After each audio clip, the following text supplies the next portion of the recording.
Larry Bird. Fake in the middle, Bird a runner. Yes, double fake, jumper, it's good!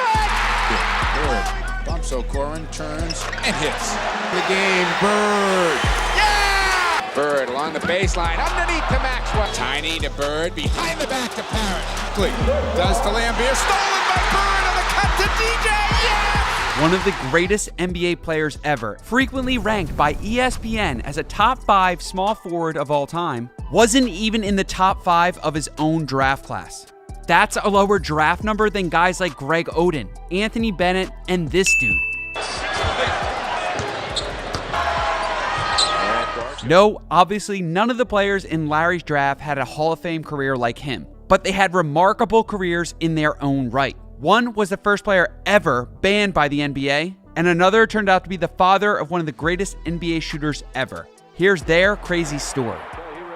The number 1 pick in the 1978 draft was Michael Sweetbells Thompson, the first ever international number 1 pick. At 6'10", Michael was a solid power forward who played 7 seasons in Portland. His best season came in 1981 when he averaged 20 points, 11 rebounds, and 3 assists. Michael played half a season with the Spurs before being traded to the Lakers in February of 1987. Michael was an important addition to the Showtime Lakers. He played as Kareem's backup and provided valuable minutes as the Lakers core rested. Michael won 2 championships with the Lakers. The first one was in 1987 against Larry Bird and the Celtics. In Game 6 of that series, Michael had 15 points and 9 rebounds. The Lakers won again in 1988, beating the Detroit Pistons in 7 games. Michael continued to play the backup center role until 1991. When he retired, Michael took a job in sports entertainment and has been working as a Lakers radio host since 2001. Incredibly, the Thompson name continues to grow in the NBA. Clay, his second son, is the 4-time NBA champ on the Warriors. Thompson for 3. His 3. Thompson, yes. Caught by Thompson. Ahead, Katie. Thompson goes inside and dunks. Michael was most recently in Maui for the Lakers Showtime reunion, where the team probably celebrated beating Larry in 1987. But credit to Larry, he made sure to get 3 rings of his own. The number 2 pick in the NBA draft was NCAA legend Phil Ford. To this day, Phil is still considered one of the best ACC point guards ever. Phil was key to the UNC Four Corners offense.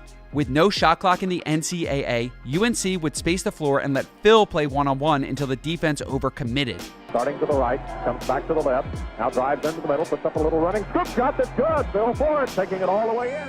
It was genius and terribly frustrating for any college opponent he faced. Phil led UNC past rival NC State for the ACC title his freshman year. Then Ford won the ACC Athlete of the Year award in both his junior and senior years. Winning the MVP is a great honor, but it doesn't come close to the honor that the team won the Atlantic Coast Conference Championship. Over his career at UNC, he averaged 18 points, 6 assists, 2 rebounds, and 2 steals. Plus, he won a gold as a starting point guard for the Team USA at the '76 Olympics. Back in the United States for 4 years. Phil continued building his legacy in the NBA with the Kansas City Kings. In his rookie season, he once dropped 26 points and 21 assists against the Bucks. He won Rookie of the Year, averaging 15 points, 8 assists, 2 rebounds, and 2 steals. Set up Matter. Ford with a spin to the glass. I don't believe. Phil steadily improved his scoring until 1981 when he had a career-high 38 points against the Houston Rockets. Good play. Phil Ford, what a play! 360. Has the old 360 special. But just weeks later, Phil was forced to undergo surgery due to a season-ending eye injury. Phil returned in 1982, but was never the same player. He was traded to the Nets and then to the Bucks in the same season, and finished out his career with the Houston Rockets from '83 to '85. In 482 games, Phil averaged 11 points, 6 assists, and 1 rebound. Meanwhile, Larry Bird was busy winning back-to-back league MVPs and NBA championships. Phil retired and returned to UNC as an assistant coach in 1998, and helped the team win the NCAA tournament in '93. Phil remained on the UNC coaching staff until '99. Then, from 2004 to 2010, Phil briefly coached in the NBA with the Pistons, Knicks, and Charlotte Bobcats. Although Phil and Larry both had legendary college careers, Phil Ford's NBA career pales in comparison to the guy drafted 4 picks after him. Clear side for Larry, working on Wilkins. Fakes him. Got him. Rick Roby was a 6'11" bruising center from Florida. He could move well, rebound, score, and added toughness to every team he played on. Rick won an NCAA championship his senior year at UK. In the championship game, he dropped 20 points and 11 rebounds. Well, he made a good pump fake and went all the way across. Shot there. Oh, what a foul by Rick! So Indiana was ecstatic to get him at the third pick. But Rick played just 43 games in Indiana before being traded to the Celtics for small forward and all-star Billy Knight. What a blessing for Rick. Rick played the backup center position for 5 seasons with the Celtics. He was a part of the team that won the 1981 championship against Moses Malone and the Houston Rockets. It's amazing, and I'm just very happy that I was a part of it. Rick and Larry were good friends. They were able to get Bird signed, which Bird was in my draft. The first year we were roommates, and then we decided after the first year we'd get our own separate rooms. Larry and I became very close.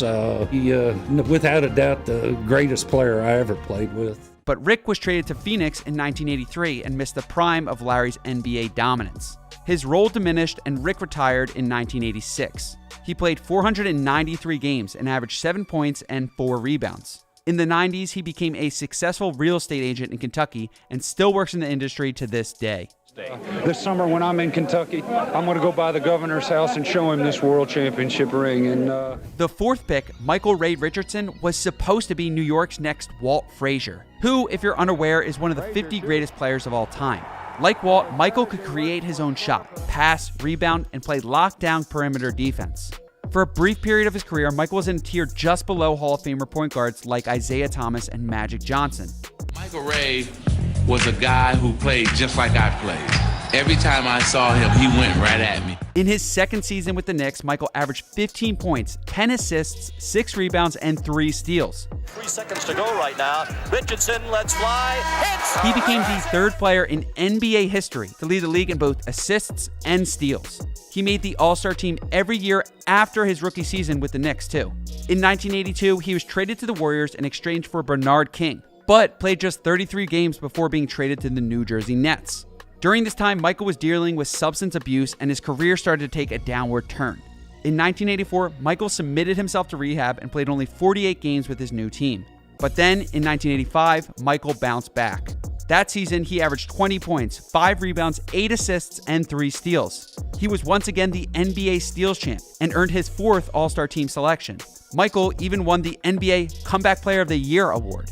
However, his career came to an abrupt end. On February 25th, 1986, Richardson was banned by the NBA. Today is a sad one. Michael Ray Richardson of the New Jersey Nets has been dismissed from the NBA under terms of the anti-drug agreement between the league and its player association. The moment crushed him. Yet, Michael didn't give up. He played 14 seasons in the EuroLeague where he continued to get buckets and earn a living. L'arresto e tiro, buona mira anche per il gol di Bella che è dinamico. Richardson. In 2002, he finally retired from playing and turned to coaching. From 2004 to 2014, he coached 2 minor league basketball teams in the CBA and 1 NBL team in Canada. He led the team to multiple championships within the respective leagues. Although Michael was the first player banned by the NBA, he didn't let that define him. I was the first player that was banned from the NBA for doing drugs. But I was also the first player that was reinstated. I am now 59 years old. I've been drug-free for 35 years. Today, Michael lives in Oklahoma and puts on youth clinics with his longtime friend and teammate Otis Birdsong. Purvis Short was the last guy drafted before Larry Bird. Ouch, Golden State, you missed on this one. You'll have to wait another 35 years until you draft an NBA champion. But credit to Purvis, he was still a very solid player in his day. Played just over a minute here in the fourth quarter.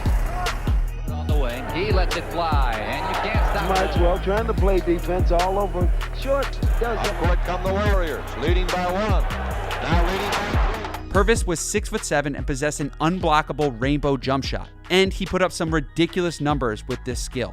In 1984 and 85, he scored a career-high 59 points in one game, which at the time was a top 10 scoring performance in NBA history. He also had a 57-point game and a 46-point game. That season, he finished his year averaging 28.0 points per game. Purvis Short had just one season, his second to last, in which he didn't average double digits in points, even when he took on lesser roles and fewer minutes. However, Purvis was never named an All-Star. The truth is, it was difficult to compete with players like Larry Bird, who at the same position scored 60 points against the Hawks just a few months after Purvis. It's good. Backs in. Posted up Bird. Takes the jumper and hits it. 14 seconds, he got fouled. He hit the shot. They're not going to count it.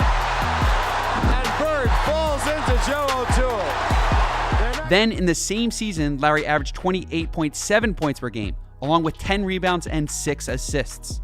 Purvis Short wound down his career with the Rockets, then the Nets. While Purvis was an underrated player over his 12 seasons in the NBA, he was still a model pro and highly respected by his coaches and peers. When he retired, Purvis became the vice president of an NBA program which helps players deal with some of the inherent problems of the NBA lifestyle. Today, Purvis is the director at the NBA Players Association, and he continues his work in supporting NBA players on and off the court. Purvis Short deserves his flowers. It's just tough to shine when you were the last guy drafted before Larry Bird. Before, you fell in love with Klay Thompson's shot, the Steph Curry shot, Chris Mullin's shot. The shot that was known in the Bay Area was Purvis Short. The crazy thing is that everyone agreed that Larry Bird should have been the #1 pick in 1978. Bird had dominated college basketball, averaging 30 points, 13 rebounds, and 4 assists. There you go, Larry Bird coming in. He's talking to Allie, pushes him back in with a good ball fake. Staley is just staying in place, set play coming off the low double post. But drafting him was a huge risk. Bird was just a junior at the time, and he made it clear to the NBA teams in '78 that he would not skip his senior season. Plus, signing him would require a massive contract. Knowing this, the Indiana Pacers traded their #1 pick to the Portland Trail Blazers and selected a cheaper option in Rick Roby. The Celtics took a chance and picked Bird 6th. Larry was obviously uninterested in the beginning, but coach Red Auerbach used the year to negotiate with him. Finally, just a few weeks prior to Larry's draft rights expiring, the Celtics pulled off a deal, $3.25 million over 5 years, the largest rookie contract in all of sports. Larry accepted, and for an entire decade, he dominated the league. Moncrief is trying, and Bird's three. Bird. I think the 3v1, and Bird's trying to add it. Looking for three. Downs by Lee. Great play. Stolen back to Nate Archibald. Back to Bird. He wins championships, MVPs, and more first-team All-NBA awards than you can count. Larry redefined trash talk, like the time he told Xavier McDaniel that he was going to hit the game winner in his face. He said, I'm going to get it right here. I'm going to shoot it right in your face. 5, and Bird has the basketball. Look out. And he came out when right about that exact spot and shot a shot right in my face. And, he was like, I didn't mean to leave 2 seconds on the clock.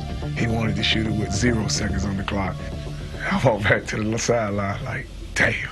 He's slow, can't jump, and still beats your favorite player. He got that big smile. My goal was to try to take 3 of them teeth home with me. He didn't take off his top yet. I didn't see when he took off his top. Now, you can't really blame these NBA franchises for not drafting Bird. Larry himself didn't believe he would sign with the team that drafted him in 1978. But sometimes you gotta risk it for the biscuit. The Celtics took a chance, and the rest is history. I forgot to tell Mr. Auerbach, but I would have played for nothing. If you enjoyed these longer videos, hit the subscribe button and tick the notification bell. I have a ton of awesome content coming out, and I always tailor my videos for the Henry Hoops audience. So if you don't want to miss out, hit the subscribe button.